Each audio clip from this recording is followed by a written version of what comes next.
दोस्तों फिर से अब सोशल मीडिया पे आके खेसारी लाल यादव के विरोधी खेसारी लाल यादव के बारे में उल्टा सीधा बोलना शुरू कर दिए हैं। दोस्तों ये विवाद काफ़ी समय से चल रहा है। जब Khesari Lal Yadav battle ground season 2 में गए थे, जब Khesari Lal Yadav battle ground season 2 में गए, उसके बाद से कुछ पवन सिंह के चमचा है सोशल मीडिया पे आके बोलने लगे कि ये जो शो है पहले पवन सिंह को ऑफर हुआ था, लेकिन पवन सिंह इस शो को रिजेक्ट कर दिए, तब जाके ये शो खेसारी लाल यादव को मिला। उसके बाद से जो खेसारी लाल यादव के राइटर हैं अखिलेश कश्यप, वो बोल दिए कि जो राइड एंड फॉल शो था वो पहले खेसारी लाल यादव का ऑफर हुआ, जब खेसारी लाल यादव रिजेक्ट कर दिए तब जाके पवन सिंह को मिला। मतलब छेड़ा छेड़ी वाला काम पहले पवन सिंह की तरफ से हुआ, उसके बाद खेसारी लाल यादव के जो फैंस है, चाहने वाले हैं, वो जवाब दिए। उसके बाद से इन लोगों को मिर्ची लग गया। उसके बाद से अब शुभम सिंह है, वो आके बोल रहा है कि मैं खेसारी लाल यादव का अंदर का बात बता दूंगा तो शायद मुझे चुप कराया जाने लगेगा।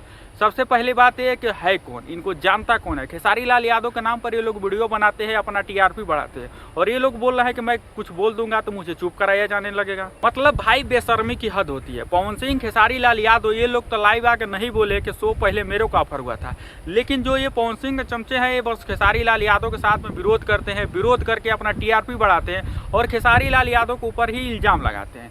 अब शुभम सिंह ये बोल रहे हैं कि राइज एंड जो फॉल था, जो पवन सिंह छोड़े थे, उसके बाद खेसारी लाल यादव हर जगह फ़ोन लगाए थे उस शो में जाने के लिए। मतलब खेसारी लाल यादव के पास इतना बड़ा शो चल गया है और खेसारी लाल यादव इतना छोटा शो के लिए फ़ोन लगाएंगे।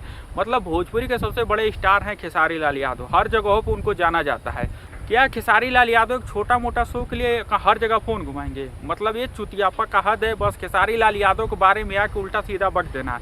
ये लोग बस जानबूझकर खेसारी लाल यादव के साथ में विवाद करते हैं, खेसारी लाल यादव को उकसाते रहते हैं, जो उनके फैन हैं उनको उकसाते रहते हैं।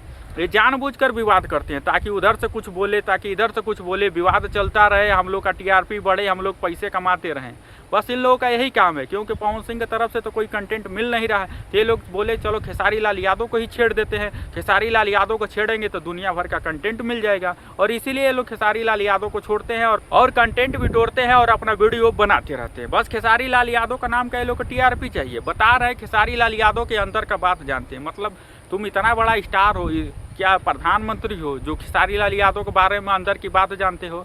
पवन सिंह के साथ में क्या होता है, खेसारी लाल यादव के साथ में क्या होता है, ये क्या तुम लोग को फोन करके बताते हैं? मतलब ये जितने सारे हैं सब चुतियापा करते हैं सोशल मीडिया पे आके। इन सबों के पास कोई काम धाम है नहीं, तो बस झूठा मूठा का वीडियो बनाएंगे, जानबूझ के विवाद कराएंगे। इन सबों का जितना भी नाम है सिर्फ खेसारी लाल यादव की वजह से नाम है। खेसारी लाल यादव के ऊपर वीडियो बनाना इन सबों का काम है, खेसारी लाल यादव के नाम से टीआरपी भी तोड़ना इन सबों का काम है, और ये लोग खेसारी लाल यादव को बदनाम भी करेंगे। जब Pawan Singh rise and fall show में गए थे तो खेसारी लाल यादव के जितने सारे यूट्यूबर हैं, कोई भी आके ये नहीं बोला था कि ये शो पहले खेसारी लाल यादव को मिला था। लेकिन जैसे Khesari Lal Yadav battle ground season 2 में गए तो पवन सिंह के जितने सारे चमचे हैं वो आके कहने लगे कि ये शो पहले पवन सिंह को ऑफर हुआ था, लेकिन पवन सिंह इस शो को रिजेक्ट कर दिए। ये मतलब जानबूझ के विवाद किए, और उसके बाद से वो विवाद उसी समय से छिड़ा हुआ है और अभी तक ये विवाद चल रहा है। मतलब ये विवाद अभी खत्म होने का नाम ही नहीं ले रहा है। ये लोग जानबूझकर विवाद को बढ़ा रहे हैं, खेसारी लाल यादव के ऊपर, खेसारी लाल यादव के यूट्यूबरों के ऊपर, खेसारी लाल यादव को जो चाहने वाले हैं उन सबों के ऊपर। मतलब ये सब आके चुतियापा कर रहे हैं। इन सबों के पास में कोई काम दाम है नहीं। तो बाकी दोस्तों आप लोगों का क्या राय है? आप लोग भी ऐसे लोगों के लिए जवाब जरूर दीजिएगा। बाकी चैनल को सब्सक्राइब नहीं किए तो चैनल को सब्सक्राइब कर लीजिए, क्योंकि ऐसे जानकारी, ऐसे अपडेट आप लोग इस चैनल पर हमेशा देखने को, सुनने को मिलते रहता है।